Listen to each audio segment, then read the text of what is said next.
Have you ever wondered what it would be like to travel the world by yourself, going on deep sea ocean dives, taking snowboarding camps solo in Slovakia, and meeting up with other travel friends in Thailand or Albania or Macedonia? Well, on this episode, I get a chance to sit down and talk with my friend Katie Shepherd. Katie is an amazing, amazing human being from the UK. We met a couple years ago in Thailand, and we've met up in a few other countries since then, like Albania and Thailand again. And we just always have a really great time. We have very in-depth conversations. In this episode, she shares some stuff that happened before COVID started in 2020. Now, this episode was recorded in 2020 when I was on a bit of a break, so some of the information might be a little bit outdated, where we reference a few months ago, meaning pretty much last year. But she shares a lot of her adventures and some advice for folks that are kind of looking to do something similar once travel opens up again. So I hope you enjoy this episode, but without me rambling on any further, let's get this show started. Did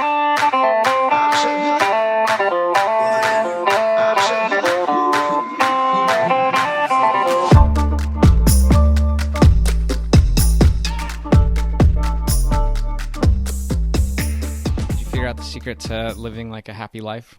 Only that quote that I told you Which one was that?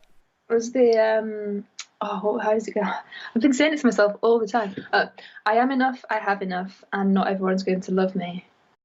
That makes me happy when I think about it, or when I say it. Just like I'm just gonna start the podcast off with that question, as if you figured out the secret to happiness. So Katie, how did you and I meet? We met in Koh Samui at a hostel, and you were on your way to somewhere north. Chiang Mai? Were you going to Chiang Mai?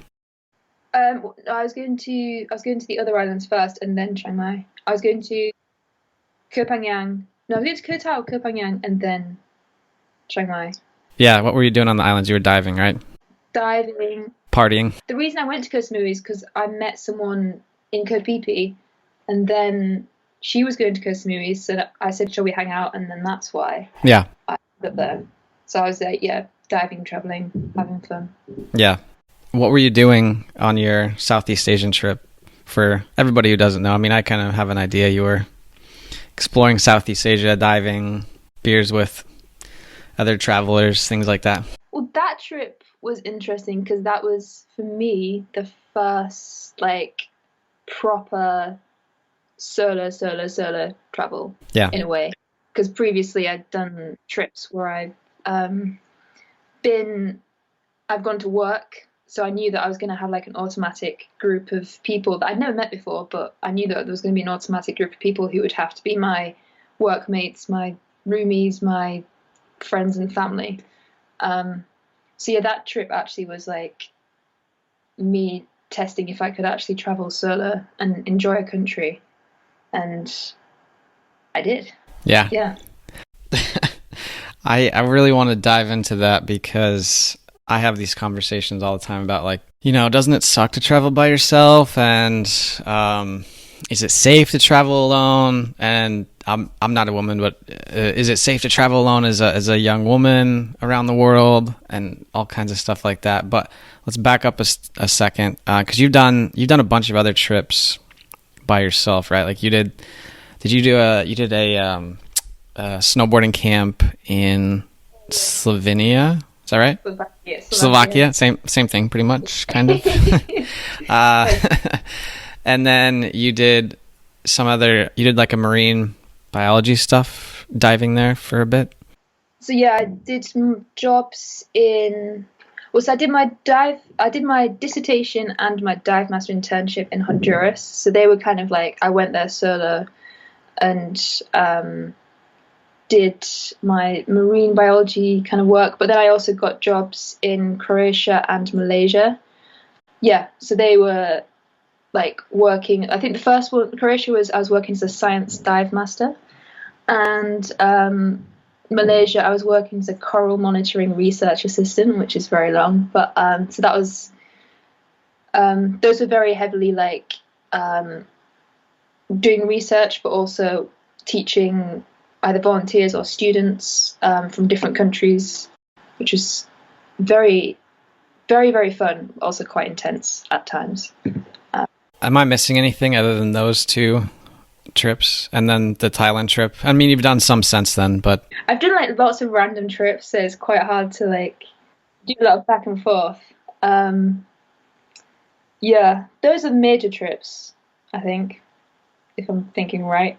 And then obviously, like more recently, I tried to go on a major trip, but that was kind of quashed by the pandemic. But yeah. Yeah.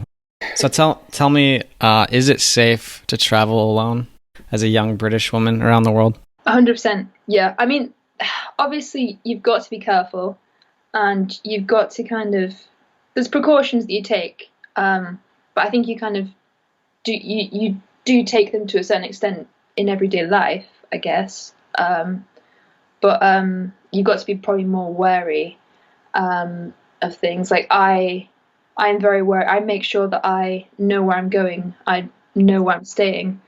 I give all the details to my parents. Like, so I'll send them a WhatsApp of just like, I'm going to be here, like for this number of nights. I try to keep in contact with them. And there's like other things that I do. Like I have offline maps so that I know when I'm in a taxi, I know exactly where I'm going, and like, I follow the route. So it's things like that, but and also just kind of like I suppose having an air of confidence. If you can like seem confident, then you're probably less likely to get like people coming up to you who want to come up to you and like. I have had people approach me and ask me to join them in a car or something, and obviously I said no. Yeah, it's just like being wary and like I wouldn't walk around at night. That kind of stuff. So it's kind of just, I don't know. I mean, I've done a lot of really dumb things traveling that, you know, I probably wouldn't recommend. But I think that you can correct me if I'm wrong, but like the world's not really a scary place in most places. And if you are, you know, you're just comfortable on your own where you don't, you know, you're not like so uncomfortable that if somebody offers you a ride or something, you're just going to say yes to whoever just to, you know, kind of get out of that chaotic situation you're in. Do you know what I'm saying? Or am I just confusing the shit out of you? Second part, I got a bit confused by. The first part, I think I confused myself. So let me re-say that. It's like when you're in like a new place and like you get dropped off by the bus or the train and you're like in the city center, and it's like being comfortable enough and confident enough, or even competent, I guess, with the offline maps or whatever it is to be able to find your own way instead of having to rely on strangers to get you there, or like wanting to just like do whatever you can to get out of that uncomfortable spot. Yeah, so like, yeah, I'm trying to think about how to answer this question. It's all good.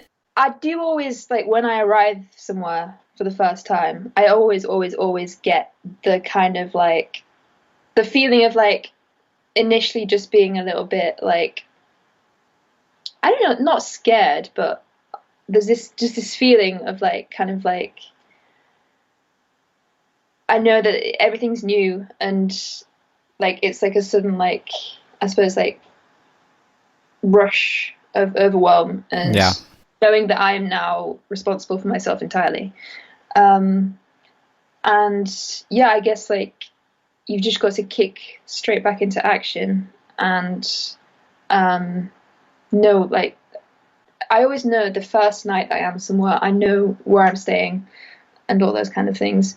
And I know how to get from the airport to the place that I'm staying, and I make that plan and make sure that I can like pull it off. It is always an overwhelm, but once you're in a hostel or wherever you stay, then yeah, just I then can get comfortable with the place pretty quickly, which is nice. And then you end up finding your favorite coffee places that you go. And stuff. Yeah. Yeah, always have to have a staple wherever. I mean, that's like one of the first things I find. Even, I don't know about you, but before I show up in a new place, I'm always like, have Google Maps out and I'm like, that place looks really good and I want to go there. Just to like, and it's all like coffee places. So Yeah, 100%. surprisingly, I thought that like Belgrade, Serbia had some really, really nice coffee places. I was kind of surprised by that. So Ooh, I've never been to Serbia, so I definitely recommend it. A lot of people are afraid of it, but it's really, I thought it was perfectly fine. So never had any issues there. that's the thing. People are afraid of certain countries, and then like the places like Pakistan, for example.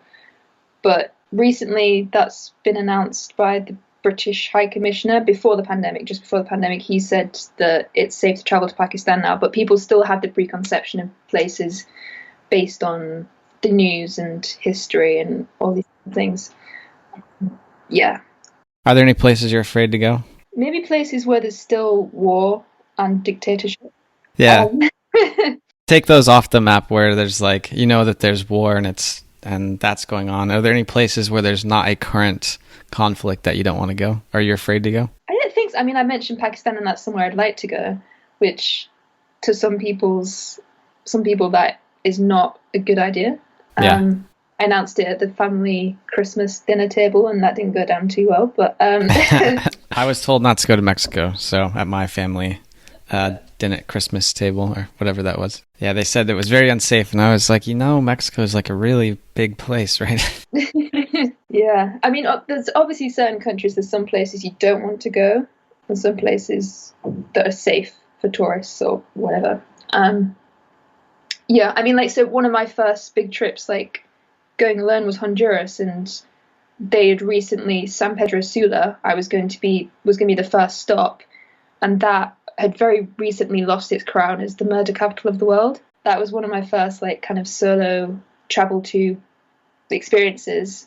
So I guess I'm probably not as fearful about things, because that was when I was like 19 or something. Yeah, British people are also crazy though, because did you know how many British people die on vacation every year? It's an insane amount. You got the statistic? Yeah, there's let me look it up. There's a statistic. It's like, did you not know this?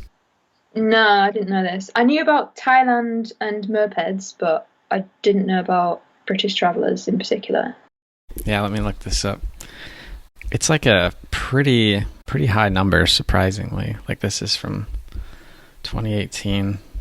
Oh, this is where they typically die: Spain, Thailand, France, Switzerland, which is strange. But British people are quite heavy drinkers, to be fair. So I've heard rumors of this. So it looks like in 2013 and 14, I don't know how they have this metric. It's like split kind of oddly, but it looks like around 5,000 tourists from the UK die every year on vacation. Wow. Okay, that's quite a lot of people. Yeah. Damn. You guys just aren't afraid of anything, though, I guess. Anybody that's listening, I'm not trying to discourage you from going anywhere or not listening to Katie's advice. I remember looking that up because I realized how many, mostly it's like young British guys in their 20s end up getting seriously injured or dying on like motorbike accidents in Southeast Asia. And then I came across that statistic, and if you've hung out with British guys for a certain period of time, it's like, yeah, I could see that. Surprisingly, I don't meet that many British people, not all the time. Big drinkers like to do crazy stuff, I suppose. Yeah, lads on tour. Lads. Oh God.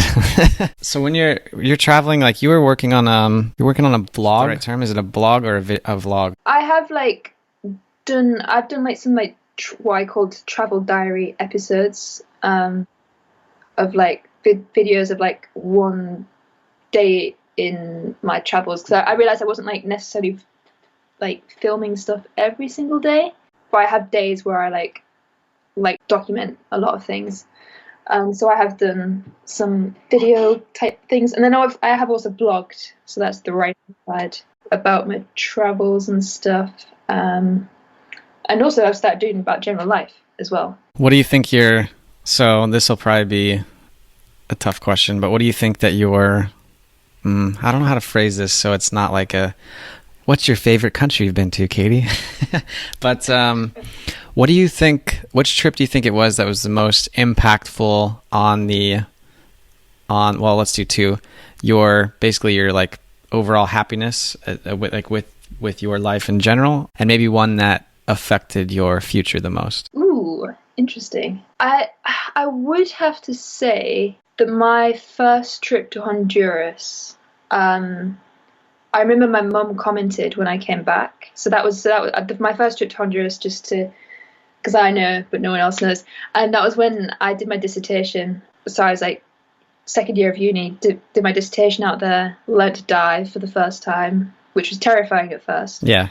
But then I came to love it. My mum commented when I arrived back that she hadn't seen me that happy in like a few years. In a way, I kind of maybe rediscovered some of my happiness or whatever in that trip, because it was amazing, and everything was so new, and I surprised myself a lot, I guess, on that trip, and had a hell of a time. So yeah, that was Utila, Honduras, if anyone wants to check that place out. Yeah. The other one... Let's stay on the Honduras one for a second. What do you think it was? Like, what did you do differently than you do at home? And then, I'm kind of curious if it was maybe like the experience of diving and kind of doing something that you're really afraid of, and it sounds like you fell in love with it. Yeah, so, I mean, I guess the difference from home was the fact that we were on like a little Caribbean island or whatever, and I was constantly around people, which, I mean, I am an introvert naturally. I'm kind of like an extroverted introvert, I suppose. So I was thrown with these people who I didn't know, but were very like-minded. Everyone was into like marine biology, and some were into diving, some got into diving like myself, and everyone was chilled out and ready to work and also have a good time, which was really probably quite refreshing, especially from like the intensity maybe of uni. Well, I did have fun at uni. Yeah. Just to clarify, we'd start early, maybe like 6 a.m. start, breakfast, go out for a dive. Then you do a little bit of work, have lunch, go out for another dive, do a bit of work, and then chill out on the dock with a rum and coke at 5 sunset. You're giving me, I miss it right now. So it wasn't reality necessarily, unless like you're a dive instructor or whatever, but it was a 6-week dream, I guess. But there was also the fact that I did have to, the first week and a half to 2 weeks, I did, well, the first week especially, I didn't enjoy it. Like, I wanted to be anywhere but where I was, just because that was my first proper solo meet people, learning to dive, which was tough. And I also got ill that week, and the food wasn't necessarily that great. So it was like a lots of stuff. But I think, yeah, also the overcoming of that meant that once I'd overcome it, I just let go, was free, and had an incredible next 4 weeks. Yeah. And diving is just a pretty incredible, otherworldly thing to experience. Yeah. I was reading a book by Bertrand Russell. I think he's British, if I remember correctly. Do you know who that is, Bertrand Russell? I've vaguely heard of his name. He passed away like in the 70s or 80s or something like that. But he's a fairly famous like mathematician, professor. He wrote a bunch of books. One that I just read recently was Conquest of Happiness, which I was surprised. The only reason typically I avoid like books on happiness because they are, I don't know, I feel like they cause almost the opposite effect. Or they just like, you read it and you're like, oh man. But this one I read it because he's very much, he's not the type of person to write like a self-help book, but one of the things he covered in this book was there's like a excitement or zest for life that certain people have. And that's like when you're in the situation like you were in, you have a couple options. Like you can just be upset and just kind of wallow in and being upset. You know, there's a lot of different things, but he says that the people that are the the happiest tend to be the ones that look at, even when shit kind of hits the fan a bit, or you get sick and you're just miserable, they look at all that stuff as like part of the experience or the adventure, and they just kind of like, oh man, can you believe it, all this crazy awful stuff is happening, I'm sick again or whatever. And then you're like, how crazy is this, and how much fun this is going to be to tell when it's over. So it kind of sounds like you almost have that trait a bit, where when you're in that situation, you kind of, maybe not immediately, but eventually you kind of enjoy the new challenges. Yeah, definitely not immediately, but I do love a challenge, and like my motto is sometimes is like, do what scares you. Yeah. But yeah, there's definitely been experiences where it's taken me some time to just to like reason with it, and then realize where it's taken me, and because there is some stuff that when it's pretty bad. Yeah. And it takes some time for you to be like, actually, okay, I learned this. And yeah. There was positive stuff, part of it. But yeah, yeah, I don't know if you feel the same. But I felt that way for the most part until probably from November through February this year, or in the past 6 or however many months ago that was. And I think I'd been traveling. It had been getting close to 2 years straight. And I just had like a bunch of bad shit happen in a short period of time. Like I crashed the motorbike in Vietnam, and then I spent some time in the hospital, and then I spent some time recovering. God, I got robbed on a boat in Vietnam. I had some... Oh yeah, well, I don't know. I tend to not like dwell on that stuff that much. I'm just like kind of move on. It's more like the fun stories I like to tell. I don't always like to tell the ones where bad things happen. Yeah, and then got to Thailand. Well, and then there was also like the whole getting roofied thing in Vietnam. That wasn't fun either. Did I tell you about that? No. Oh man, here's the short version. I went to out with some friends. Had like 2 mixed drinks. Felt severely intoxicated, so caught a cab, grabbed some food at the 7-Eleven across the street, made it back to my Airbnb. It was in like a hotel-esque type of thing. Woke up in the morning in the wrong room. Had no recollection of how I got to a different room. All I remembered was I put on an episode of Doctor Who and was watching it on my laptop, just feeling really, really drunk. And I was like, I don't know what's going on. And wow. Yeah. And then I was like, I had none of my stuff. I had no phone, no pants. and I was just like, oh my God. And then I was sick for like 2 or 3 days after that. So it was a rough, Vietnam was pretty rough on me. I loved Vietnam, but it just had been a bad run of luck. And then did I tell you I went to the hospital in Thailand too? Yeah. The heat stroke type. Yeah, I think it was just being dehydrated. Okay.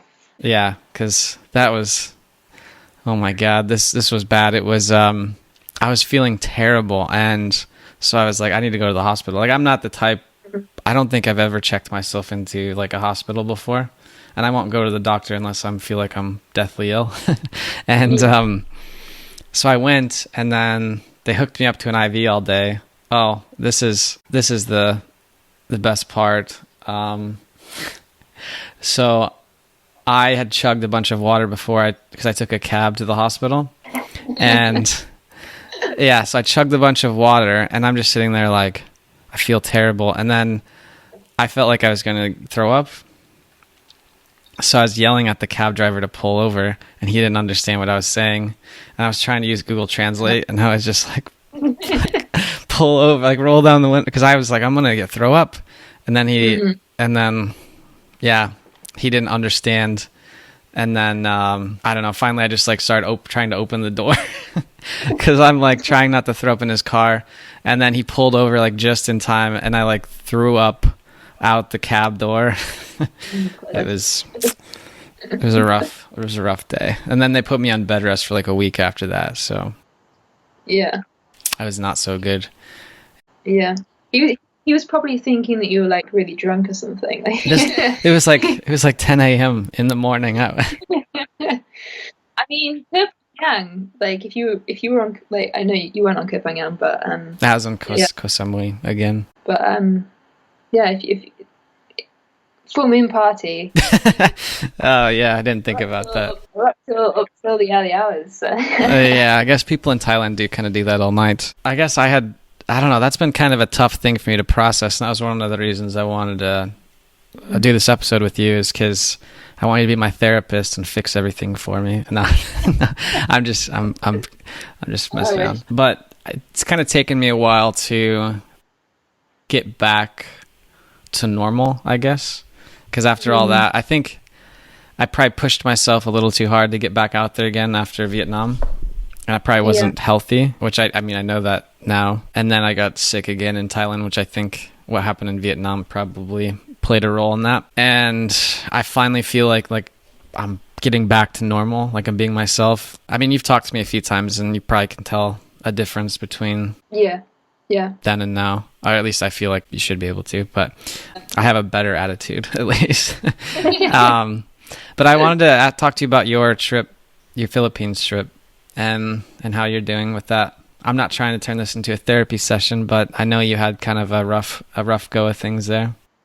Yeah, it's the reverse therapy, because I did the therapy for you last time we chatted. That's true. Go ahead, Katie. Tell me how you feel.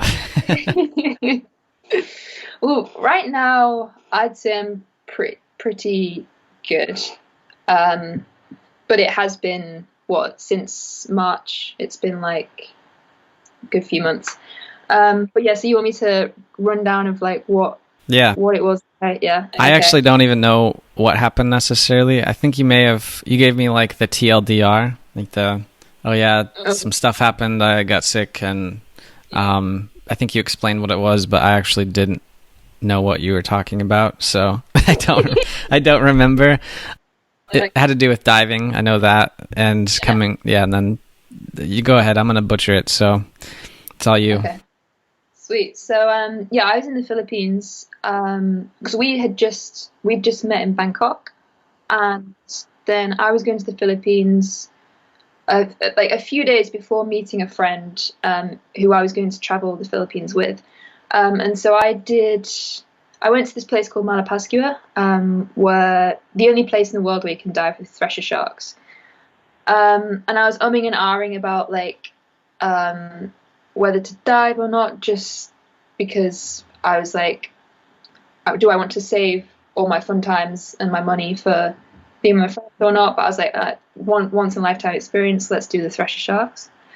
And yeah, so I did the dive, and that would have been like my 206th dive, I think.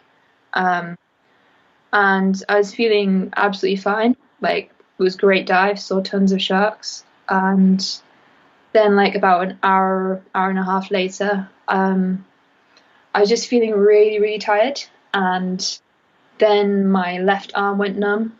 And at that point, I was thinking this could be decompression sickness, which you learn about in diving training. And yeah, at that point, that's when I started to worry. And it's quite a long story. I was like back and forth to the dive shop. They thought I was probably all right because the diving conditions were fine. The dive profile was fine. And normally, so if you probably want me to explain decompression sickness. Yes, please. Briefly.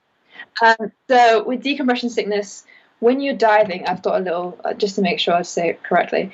When you're diving, you descend and you absorb, I think you absorb more nitrogen into the blood. Let me just double check that I'm saying this correctly. Because the amount of nitrogen that absorbs into your blood is proportional to the pressure, and you're at more pressure when you dive. And then, so the reason why you are meant to ascend at a certain rate, and you're meant to do a safety stop, is to decompress, to like let the excess nitrogen leave your blood. And decompression sickness is when, instead of leaving your blood, the nitrogen forms bubbles in your bloodstream, and that can be pretty dangerous. It can cause a lot of problems. and you're meant to get hyperbaric treatment as soon as possible, really. But it's really rare. I just want to say that it is really rare for that to happen, and mostly the reason why it happens is because of ascending too quickly or not doing a safety stop. And mine is really rare because I followed all the rules, but it could have been down to tiredness or dehydration or something else. I'm not quite sure. But yeah, so I actually had mild decompression sickness. So I was kind of lucky in that respect. But yeah, so I actually I was never near death, but the day that it happened, I was stuck on an island. I didn't know I was alone. I didn't know what was going to happen to me because I didn't know that mild decompression sickness existed, really. I knew that decompression sickness existed. And yeah, so I was feeling, it was rough mentally and physically on me, the whole experience of that week in the Philippines, and then once I got home as well. So how are you doing now? Now I'm pretty good. I have obviously had to reflect on everything that happened, and because the pandemic was announced the day that I did the dive, so there was the pressure of the fact that I needed treatment. I couldn't fly until 3 days after my last treatment because it was pressurized treatment. So I was under pressure with that. I was under pressure because I was meant to be traveling with a friend, and I didn't want to let her down. And I was ill, basically. So yeah, it was a lot of stuff. It did take me probably physically a month, mentally probably a couple months. What do you think that you learned from, now that you've had time to process it? What did you think you learned from it, or what are your, I don't know, I'm trying to think of a trying to think of a good way to say it that's not tell me your positive takeaways from this awful thing that happened to you. I'm wondering how you, because you definitely seem like you're in much better spirits than when I talked to you right afterwards, because I was like, holy shit, Katie, sounds like you almost died. That's awful. And then you were just really bummed out, but now you seem to be back to yourself. So I don't know, what's where are you at now? And then what are your thoughts on all of it? I mean, yeah, obviously it was a pretty shit thing to happen, especially loving diving. And then suddenly I was I'm never diving again, never, ever. Because I didn't want that to, it is scary what happened, and the whole experience. I'm trying to think of what my positive takeaways are, because I do look on it as almost, it wasn't good that it happened, but I did need a shift maybe, and in a way the plans that I had made, probably I rushed into, and they probably weren't the most ideal plans. I'm not quite sure. It's an interesting one, but I think almost I was kind of starting to live my life not necessarily for me, and starting to do things that I kind of thought people expected of me in a way. And so now I'm kind of, one of the things that I was doing to try and recover in a way, I guess, was to really think what is it that I want to do, and what makes me happy, starting to rediscover the things that I used to enjoy as a kid. That's kind of how I've been, I guess, trying to just find the small things, because as well as the decompression sickness and recovering from that, there's also been the lockdown and not being able to see people, so it's been a bit of a double whammy of things. But I am also lucky and privileged to be at home with family and able to be here as well. So I don't know if that answered the question very well. It did. There's a lot of stuff that you said. The one thing that I'm kind of hanging on to is the rediscovering what makes you happy, rediscovering like the things that you enjoy to do. Because I feel like I kind of went through the same process where it was like, I think I was using like so traveling. I mean, I love just exploring things. I love like, I mean, we've met up in a few countries now, because we met up in Albania and we went through that bunker museum. I love going through stuff like that and learning about history and cultures. I love like the outdoors, doing like whitewater rafting. I don't know, whatever country I'm in, I just want to get involved with like that new thing, dancing. And then, realizing that where I'm at right now and then just where the world is you can't go do that stuff. I mean, I understand also I'm talking about this from a place of like my life has been very good. I've been very lucky. Mm-hmm.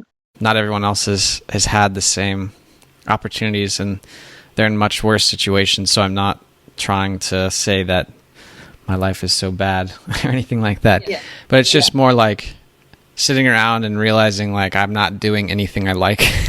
Like I almost had to rediscover my old hobbies from when I was kind of staying in one place. That means, getting outside and hiking in like different state parks, and hopefully go to some national parks here soon. And then, I'm excited for that. That'll be fun.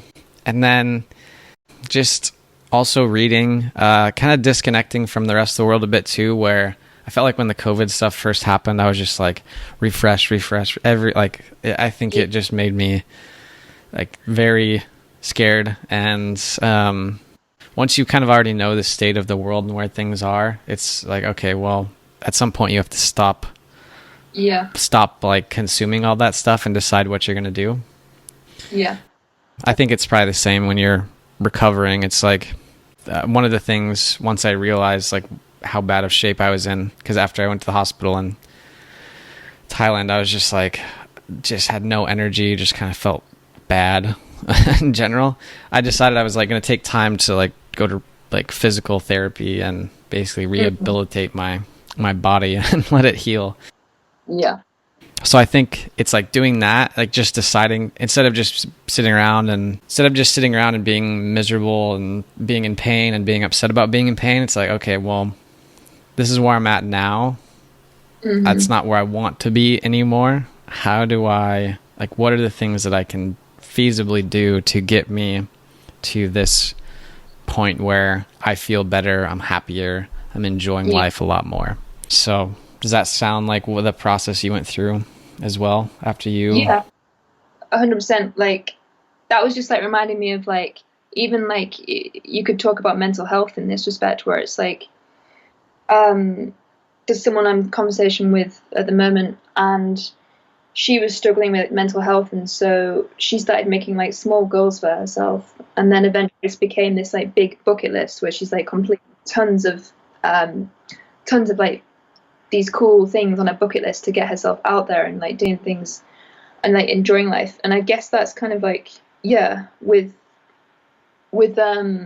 me recovering from the whole experience in March, I did have to switch off from the news and everything for a bit. And I started writing a little bucket list of stuff. I started like going for walks and like truly like enjoying and like listening to the birds and like finding random different routes. I also reading as well. I've not really done much of that, and so now I'm like big into that. And just finding like small things to do that just like kind of start to build up until you're feeling better and like you're living a kind of like more normal, happy, healthier life, I guess. So Katie, I don't know about you, but a lot of people since they've seen me traveling and trying all these different things around the world the last few years, have asked like, or have said that they wish they could do it, or you know, they have the desire to do it. It's like I've had so many people. It makes me kind of sad actually, but I've had a lot of people say like, "Oh, you're living my dream life," and I'm like, Yeah. man, it doesn't have to be your dream life. If I'm a bum from the middle of nowhere. I'm from a village in like one of the most rural parts of Iowa, which is one of the least populous states. Like, Yeah. if I can figure this out, I promise. Like, you've done harder things. You obviously have had to go through different things and try different things out and maybe do things incrementally.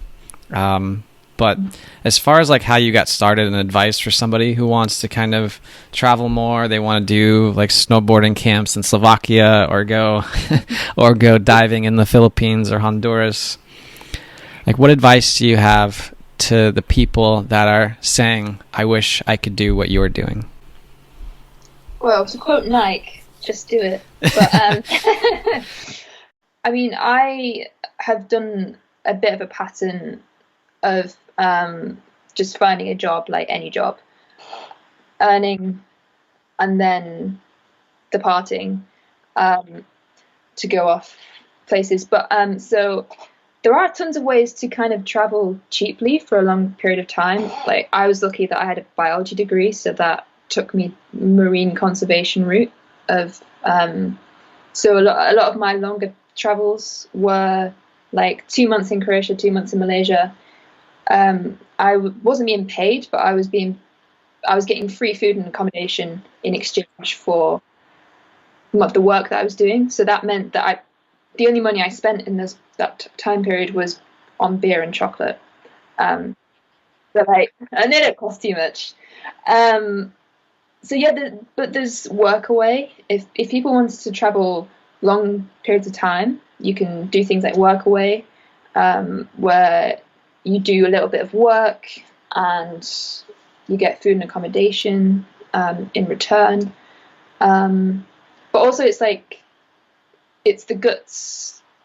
If you want to do something, you can always wait around for someone else. Like, I know that you've kind of had that experience where you were kind of like maybe waiting around for maybe a significant other. Are you bringing up something from a previous podcast? I always forget that I say those things, and then people be like, remember when you said that? And I'm like, oh yeah, why did I do that?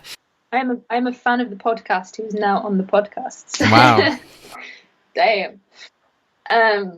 Look at me now. Yeah, it can be, especially in terms of like solo travel, it is pretty scary. Most times it is scary, almost every time, because you're like, will I make friends? Will I find anyone? But even if you don't find anyone, like, it can be a good chance for you to spend time with yourself and treat yourself to solo dinners and treat yourself to a great sunset. So it's just knowing that, yeah, you won't necessarily always be alone if you decide to take a trip alone. And you'd be surprised by how many people will approach you, because I don't approach that many people, but I still find a ton of friends and travel buddies on these trips. And I think it was you who started talking to me when we first met. No way. So yeah. I always feel so uncomfortable when I talk to new people, but the thing is like, once you get past that first minute or so of discomfort where they're like, you know, what do you want from me?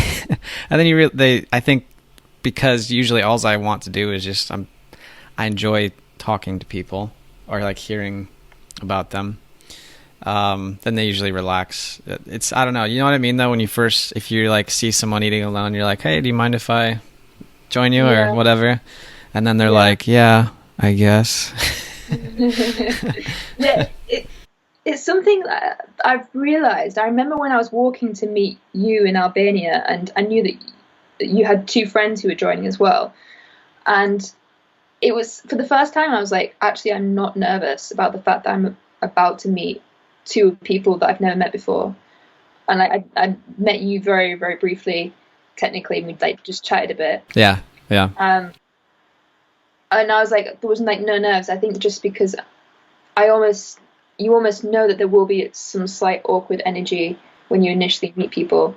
Like, that is, no matter how confident someone is, there's always going to be that initial 1 minute, 2 minute, 3 minutes.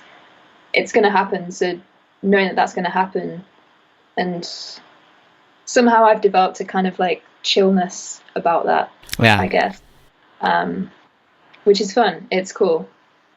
The more you do it, the easier it gets. Yeah. I remember the first time when I started traveling by myself, when I like sold everything and was like, I kind of, so this is one thing is like, I went to an extreme, like I sold all my stuff and just left. Whereas I think you've probably done a balance of, you still have your home back in the UK and you kind of do these at your parents' house. You have a room at your parents'. Right now I'm staying at a friend's house in a spare bedroom, so I don't know if that's much different. But you've kind of done this thing where you're able to do trips that are maybe a few weeks or like a couple months long and then come back and work for a while. So I think there's different ways if people are creative how they can do it. It's just more like, I think if you are, you know, if there's a will, there's a way, I guess. Like if you really want to do something, find someone else who's been able to pull it off. I mean, that's really what I did. Colin Wright, I listened to so much of his stuff. I read some of his books. He was kind of a guide, I guess, for this. I did a podcast with him forever ago, and I went back and I listened to the first one, and I was like, oh my God, I'm such a child. Like I'm asking the worst questions because I'm asking about all this travel stuff, and I'm like, you know, I was so green, and now I'm like, oh, man, get it together, man. Ask him the real questions. But it's like, I don't remember why I went on this tangent, but it's kind of, you just have to understand this. There's going to be some level of discomfort. Oh, I remember now. I remember I cried before I went on my first like solo. Like when I went off on my own, I was like, oh my God, what's going to happen? Yeah. Yeah. So that was nice. It was a nice ugly cry too. So. Don't worry, I've cried many times before going for long trips. I don't do it anymore, but many trips. I think it's normal. I mean, it's like you're going into something completely unknown, and if you're going by yourself for the first time, it's like, it's really, I don't know. It's always just seems to me that there was really nothing to be afraid of. It was just all in your head. It's more of like you're just afraid of the change, and you're kind of giving and the unknown. Yeah, it's like you're giving up something for an unknown other thing, then you're hoping that the unknown other thing is better than what it is you're giving up. Well, so if anybody wants to follow along with what you're doing, and like your writing or your next, it probably will be a bit, but let's say your next video diary you do, how do they follow you?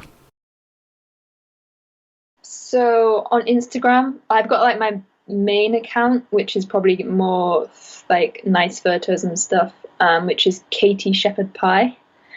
And then Creatively Adventurous is where I'll be sharing a lot of the creative stuff that I get up to, so videos, writing, and soon probably some other stuff, which I'm thinking of doing. Probably like guitar. I'm starting to try and film some like drawing and stuff. So yeah, it's gonna be exciting. That's cool. That's awesome. I actually took all social media stuff off my phone like a couple weeks ago. I actually don't even have a web browser or email anymore on my phone. I took it all off. So I haven't seen anything you've done on Instagram. That's the only thing I miss is seeing what my friends are doing. So, but other than that, I'm much happier without all that on my phone. So, I think it's very good to take a break sometimes. well, Katie, I appreciate you taking the time to chat with me today and kind of share your experiences, and we kind of went all over the place, but is there anything that you haven't said that you would like to share now? I'd just like to say a massive thank you to you for asking me to be on this podcast, which is pretty epic. My first time being on a podcast. And yeah, I guess probably I should give a shout out to my parents for being amazing during my decompression sickness journey, because there was a lot of phone calls trying to sort out insurance and everything. Yeah, and I caused them a lot of stress and worry. So yeah, just a shout out to them as well. Hey, thanks for tuning into this episode. Really appreciate you taking the time to check it out. Now, if you found any value in this episode or in any of our others, make sure and subscribe if you're watching our YouTube channel. Leave us a review on iTunes. Follow us on Instagram, Facebook, whichever platform. Means a lot to us, and we'll be able to reach more people with some of these fun and interesting stories and guests. So anyways, thanks for taking the time, and I will see you next time.